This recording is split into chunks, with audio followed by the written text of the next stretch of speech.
Lolo? Lolo? Asan kaya yun? Lolo?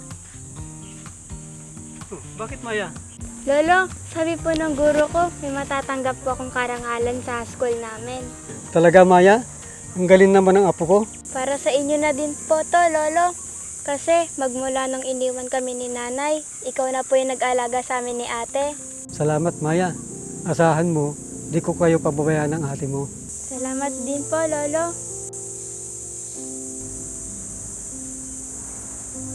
Nasaan po si ate, Lolo? Di pa nga dumating, kanina ko pa nga hinihintay para makatulong man lang dito sa gawaing bahay. Hiyaan niyo po, Lolo. Ako na lang po tutulong sa inyo. Sige, kumain muna tayo. Ano pong ulam, Lolo? Siyempre, ang paborito mo. Talaga po? Sige po, pasok na po tayo. Nagugutom na rin po kasi ako. Sige na, pasok na tayo.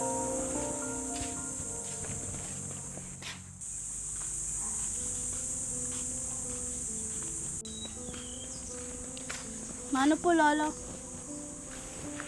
Saan ka ba galing? Kanina pa kita hinahanap. Lo, pasensya na po kayo.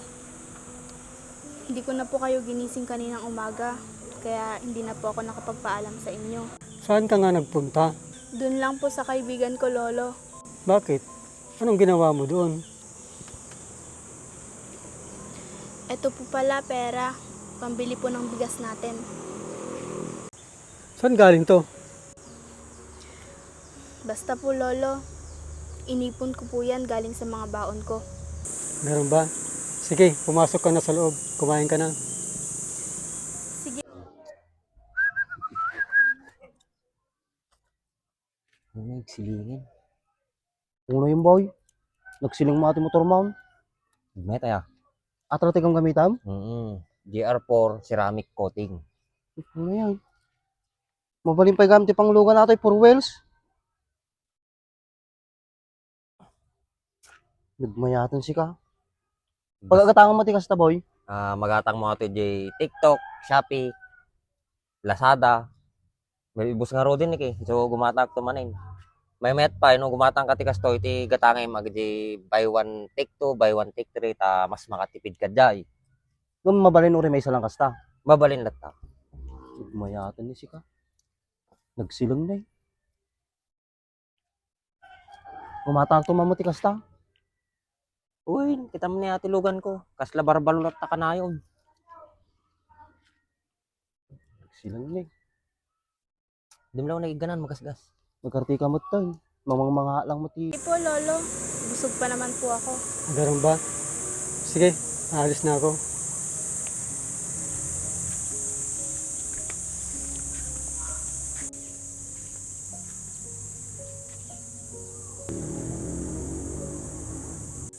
Bakit? Parang pagod na pagod si Rysel.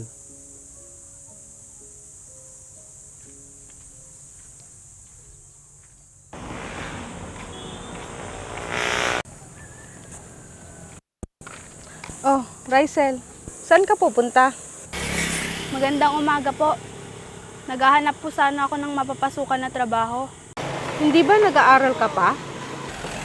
Opo.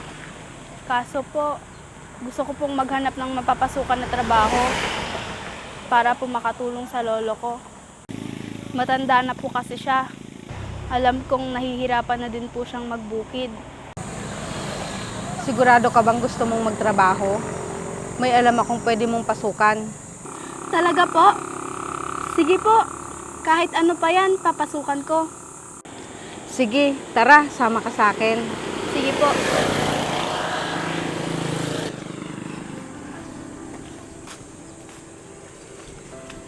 Tita Mitch, di po ba bahay niyo to? Oo, halika, pasok ka.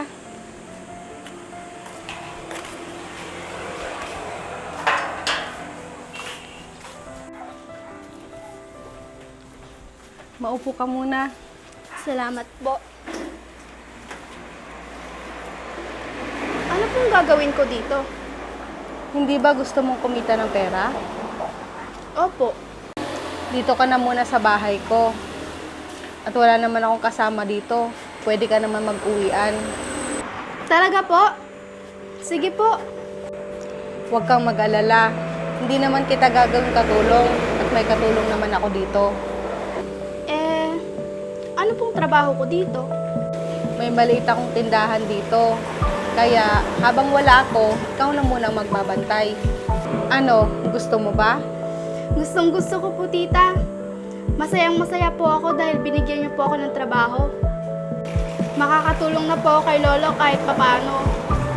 Maswerte ang lolo mo. Kasi ikaw ang naging apo niya. Kung ibang bata lang siguro yon, baka pinabayaan ng lolo nila kahit nahihirapan na sa paghahanap buhay. Mahal na mahal ko po si Lolo. Kaya hindi ko po siya pwedeng pabayaan. Tama yan. Pero mag-aral ka pa rin. Kasi mas matutulungan mo ang lolo mo pag nakapagtapos ka ng pag-aaral at makahanap ka ng magandang trabaho. Opo, gagawin ko po yun, Tita Mitch. Mag-aaral po ako at pagkatapos, magbabantay po ako ng tindahan nyo. Basta, kapag may kailangan ka, nandito lang ako. Handa kitang tulungan. Salamat po. Napakabait niyo po sa amin. Walang anuman. Tita, pwede na po ako mag-umpisa ngayon sa tindahan. Oo, sige. Halika. Pumunta tayo sa loob ng tindahan para ituro ko sa'yo kung anong dapat mong gawin. Sige po.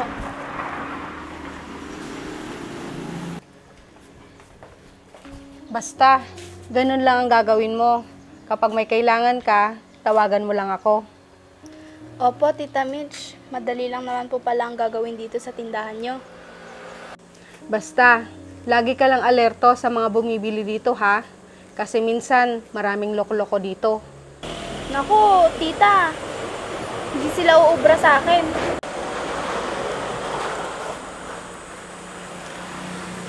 Ito pala ang paunang sahod ko sa'yo. Ang laki naman po nito, Tita. Di pa nga po ako nakakapag-umpisa. May sahod na po ako. Gusto ko lang makatulong sa'yo. Sige na, tanggapin mo na. Sige, pag hindi mo tinanggap yan, magtatampo ako sa'yo. Sige na nga po. Ayan ang gusto ko. Basta biyaya, huwag mo dapat tanggihan. Opo, Tita. Hindi ko na nga po alam kung paano po ako magpapasalamat sa inyo. Basta nakikita kitang masaya, gumagaan ang loob ko.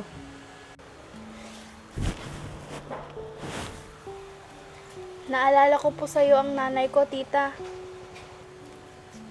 Bakit naman? Kasing bait niyo po siya. Kaya nga po siguro, maaga po siyang kinuha ni Lord. Nako, hindi naman ako mabait, no? Ayoko pa kayang kunin ni Lord. Biro lang. Huwag ka nang malungkot. Kahit hindi mo nakikita ang nanay mo, alam kong binabantayan ka lang niya. Kayo ng kapatid at lolo mo. Opo, Tita. Alam ko po yun. O siya, sige na. Papasok muna ako sa loob ng bahay. Ikaw na muna magtinda dyan, ha? Opo, Tita. Ako na po bahala sa tindahan. Kapag may kailangan po kayo, tawagan niyo lang po ako. O sige, salamat, Iha. Napakabait niyo po, Lord. Binigyan niyo po ako ng amo na mabait at matulungin.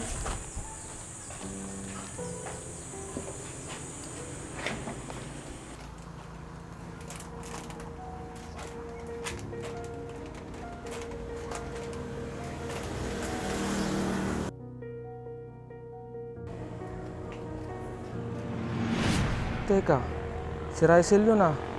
Bakit siya yung nagtitinda sa tindahan ni Aling Mitch?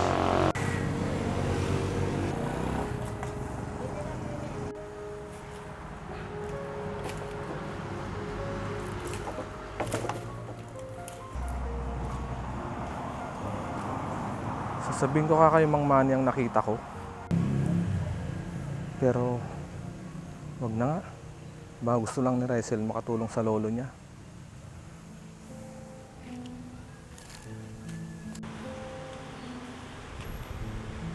Ang sipag naman ng batang ito. Sa murang edad niya, kinakaya niyang tulungan ang lolo niya na maghanap buhay.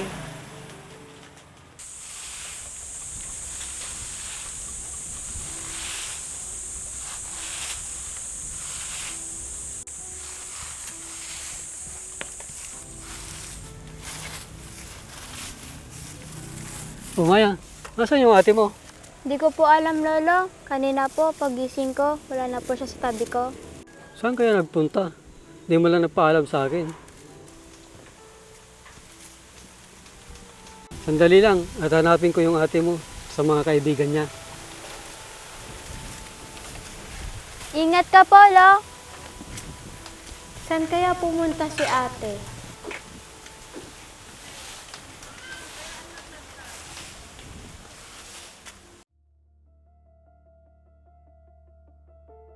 Wala naman si Raisil sa mga kaibigan niya. Saan kaya siya?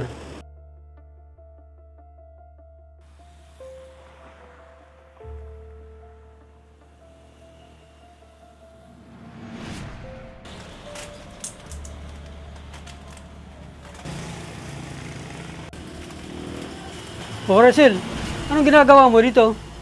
Lolo? Oh, bakit ka nandito? Kanina pa kita hinahanap.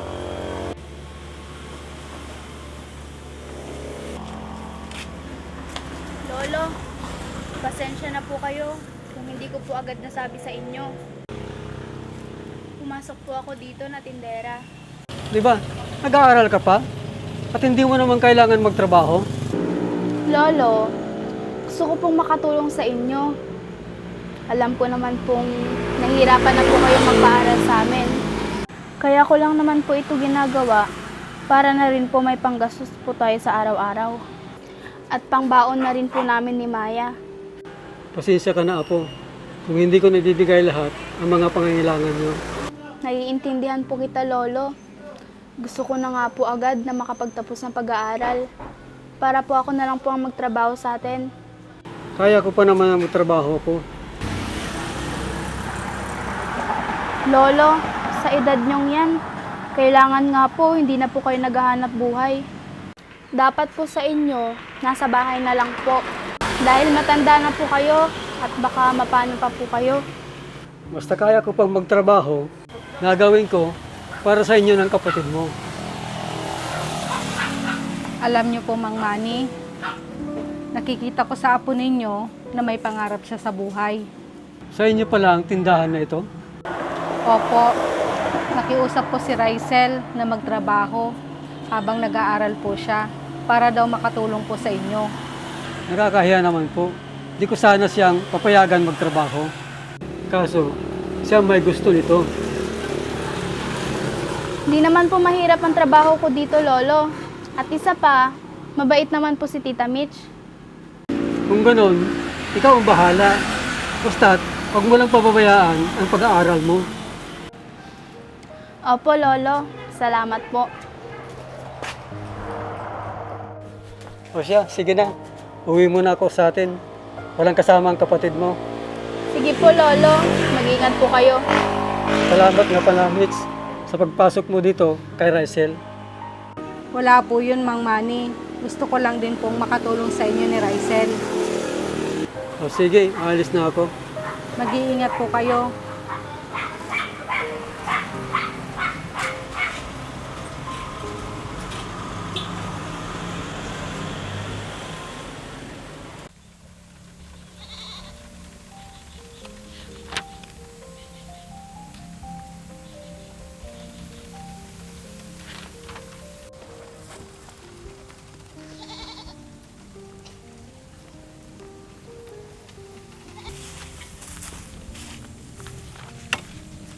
O mga po, O, Lolo.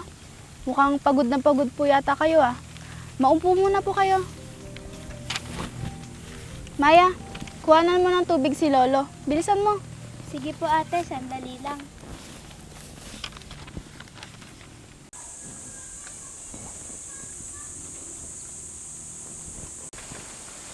Dapat po kasi sa inyo, Lolo, hindi na po kayo nagpapagod. huwag kang mag-alala po. Napagod lang ako. Huwag po kasi kayo masyadong magpapagod, Lolo. Ate, ito na po yung tubig ni Lolo. Lo, inumin niyo po muna to.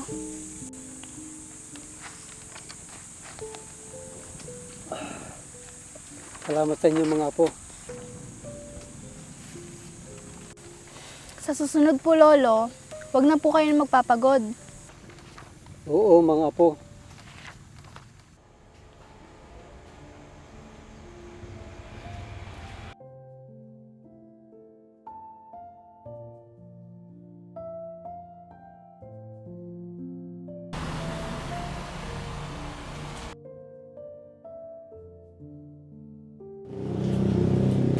Oh, Rysel, bakit malungkot ka? Tita Mitch, si Lolo po kasi may sakit. Ano? Bakit hindi niyo pinatingin sa doktor? Ayaw niya po, tita. Gastos lang daw po. Sige, tara. Sasabihin ko kay Manang na isarado mo ng tindahan. Saan po tayo pupunta? Ipapacheck up natin ang lolo mo para malaman natin kung anong sakit niya. Sige po. Tita Mitch, ayun po si Lolo. Halika, puntahan natin. Lolo, si Tita Mitch po. Magandang hapon po, Mang Manny. Masama pa po bang pakiramdam nyo? Oo, pero mawawala din ito. Naparito po ako para ipatingin po kita sa doktor. Nakakahiya naman sa iyo, Mitch. Tinulungan mo ng apo ko, sapat na yun. Lulubusin ko na po ang pagtulong sa inyo. Kailangan nyo magpatingin para mabigyan kayo agad ng lunas. Sige na po, Lolo. Para na rin po sa amin ni Maya. Gusto po namin gumaling ka. Sige, kung iyan ang nararapat. Sige, salamat po at pumayag po kayo. Tara na po, Lolo.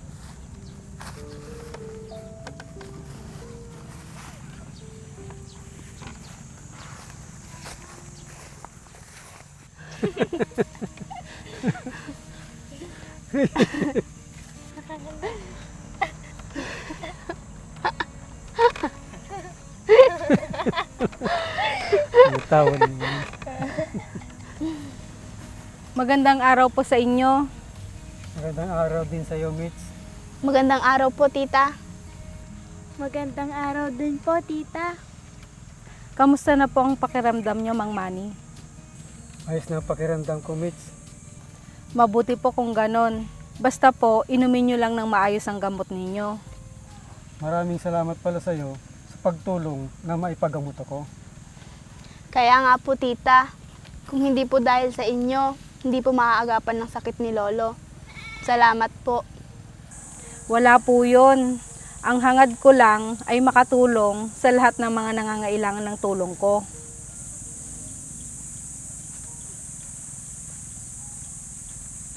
Siya nga pala, Rysel. Di ba sa susunod na pasukan, kolehiyo ka na? Opo, tita. Kaso po, hihinto muna po ako para magtrabaho po. Hindi ka magtatrabaho dahil nakapag-desisyon na ako na pag-aralin kita sa kolehiyo. Talaga po? Paano po yung trabaho ko sa tindahan? Nakakaya naman yata sa iyo, Mitch. Huwag na po kayong mag-alala. Tulong ko na sa inyo yon, lalo na po sa inyo, Mang Manny. Maraming salamat sa lahat ng tulong mo, Mitch. Para sa apo ko. Pangarap niyo talaga na makapagkuliyo. Alam ko po yun, Mang Manny. Mataas ang pangarap niya para sa inyo. Pinapangako ko po na lahat ng hirap at sakripisyo niyo po sa akin ay papalitan ko po ng pagsisikap sa pag-aaral. Tama yan, Rysel.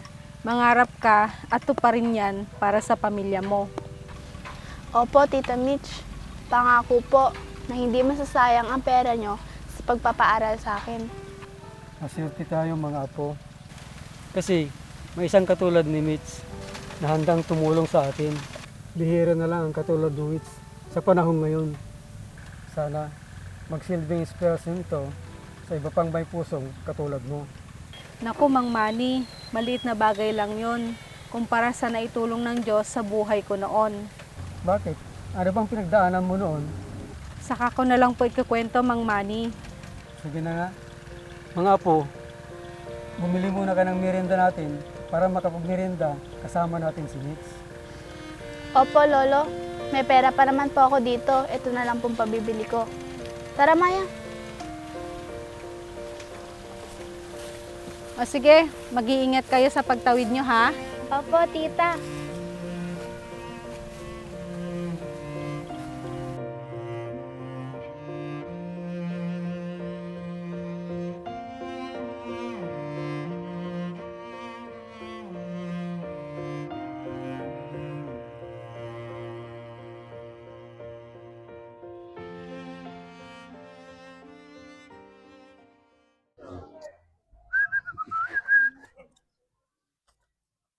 Ano nagsilingin? Uno yung boy. Nagsiling mo ati motor mount. May tayo. Atratik ang gamitam. GR4 ceramic coating. Ano yan? Mabaling pa gamit pang lugan natin for wheels. Nagmayatan si ka. Pagkakatangan mo tikas ta boy. Magatang mo ito di TikTok, Shopee, Lazada. May ibus nga ro din eh. So gumatag to manin. May met pa no gumatang katikas to iti gatangay mag di buy one take two, buy one take three ta mas makatipid ka jay. Nung mabalin uri may salang kasta.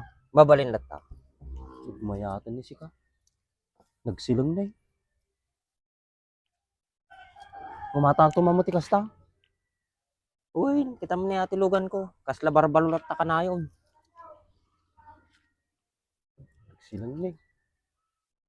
Di mo lang nagiganan magasgas. Nagkartika mo tayo. Mga lang mo ti